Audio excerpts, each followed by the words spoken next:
Welcome to the instructions video for the Sled interactive calculator.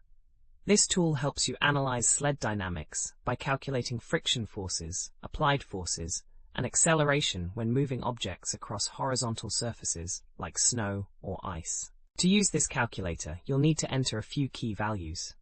First, input the mass of your sled in kilograms. Let's use 50 kilograms as an example. Next, enter the coefficient of friction for your surface. For packed snow, this is typically around 0.1. Then input the applied force in newtons. We'll use 100 newtons. The calculator will determine the friction force opposing motion, the net force acting on the sled, and the resulting acceleration. These results help you understand how much force is needed to move your sled and how fast it will accelerate under given conditions. We have thousands of other free engineering calculators on our website. Head over and check them out.